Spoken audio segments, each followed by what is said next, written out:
এটা হচ্ছে উরোগোনিয়াম, এর জীবনচক্র সম্বন্ধে আমরা পড়ব। তো উরোগোনিয়ামের এই শৈবালটা যেটা অংশের সঙ্গে যুক্ত থাকে মাটিতে, সেটাকে আমরা বলি হলোফাস্ট, সবচেয়ে নিচের অংশটা, এবং একটা থাকে অগ্রস্থ কোষ সবার উপরে, মাঝখানে অনেকগুলো কোষ থাকে, এগুলোকে আমরা অঙ্গজ কোষ বলবো। এবার চলে আসি আমরা খণ্ডিভবন প্রক্রিয়া অঙ্গজ জনন সম্পন্ন হয়। এরপর যৌন জনন। অ্যাকাইনেট মানে মাঝখানের এই কোষগুলো যদি খাদ্যবস্তু সঞ্চয় করে বড় হয় তখন তাকে আমরা বলি অ্যাকাইনেট। আর চলরণু। এবার আমাদের উরোগোনিয়ামের দেখো কি লেখা আছে, এটা সাধারণত জুস্পোর উৎপাদনের মাধ্যমে আমাদের কি তৈরি হয়, মানে অযৌন জনন সম্পন্ন করে। জুস্পোর মানে তার মধ্যে ফ্ল্যাজেলা থাকবে। এবার দেখো কি লেখা আছে, ফিলামেন্টের অগ্রস্থ কোষ বা হলোফ্লাস ছাড়া সব কোষই চলরণস্থলিতে পরিণত করে। মানে এই প্রথম কোষটা আর এটা ছাড়া যে কোনো কোষ চলরণস্থলিতে পরিণত হতে পারে। এবং চলরণস্থলিতে পরিণত হওয়ার জন্য কি লাগবে, মনে রাখবে একটা চলরণস্থলিতে মাত্র একটাই চলরণু উৎপন্ন হয়, এবং সেটা চলরণুর আকৃতির কি বড়, গোলাকার, এবং চলরণু নিউক্লিয়াসটি এক প্রান্তে চলে আসে। এই দেখো চলরেণু, তার এই যে নিউক্লিয়াসটা এক প্রান্তে চলে আসলো, এবং একটা চলরেণুস্থল থেকে আমাদের একটাই চলরেণু তৈরি হয়। এবং চলরেণুটার চারিদিকে আমাদের একটা ফ্ল্যাজেলার মানে হাফ সার্কুলার ফ্ল্যাজেলা থাকে, এটাকে বলে স্টিফানোকর্ড। এই ধরনের ফ্ল্যাজেলার বিন্যাসকে এটা ভালো করে মনে রাখবে। এবার চলে আসি আমরা, এবার যদি দেখাই, এই দেখো চলরেণুস্থলী, এটা চলরেণুস্থলী থেকে এই যে রেণুস্থলী থেকে ফেটে বেরোচ্ছে। এবার চলনস্থলীর বাইরের দিকে এটা হচ্ছে প্রাচীর, যেটা মিউসিলেজের আবরণী দ্বারা থাকে।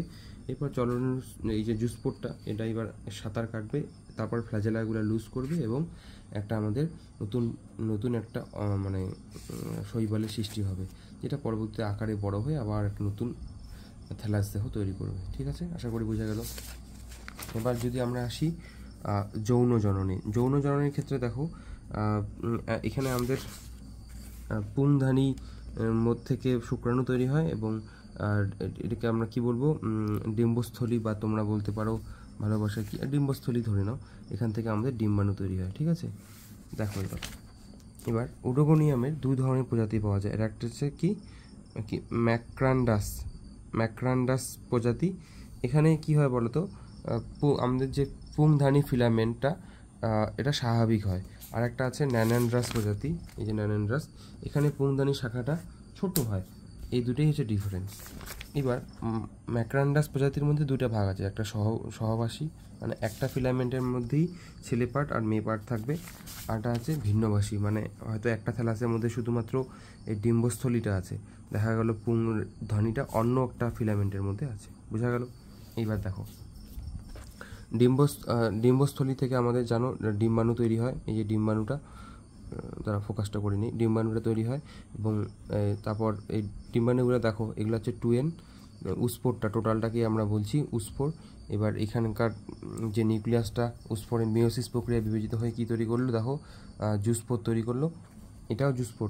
ঠিক আছে, তারপরে এই জুস্পোরটার ফ্ল্যাজেলাটা দেখতে পাচ্ছ, এবং এটা অঙ্কুরিত হয়ে আবার একটা আমাদের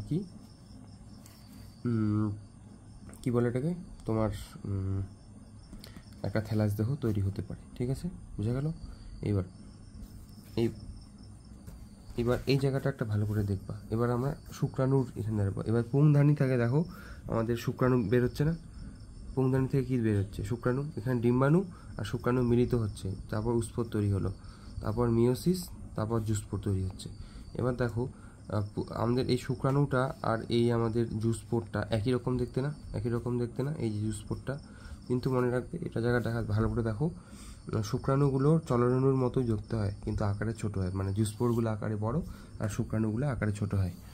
এবার আমরা চলে আসি সাপেলটেটরি কোষ বলতে, যে আমাদের ডিম্বাণুস্থলীর নিচের কোষটাকে বলবো সাপেলটেটরি কোষ, এবং এর মধ্যে একটা গ্রাহী বিন্দু থাকে। এই যে স্পটটা যদি দেখাই আমি তোমাদের, এটা হচ্ছে গ্রাহী বিন্দু। ঠিক আছে, এটা এইবার এই যে গ্রাহী বিন্দু উপরের দিকে দেখো।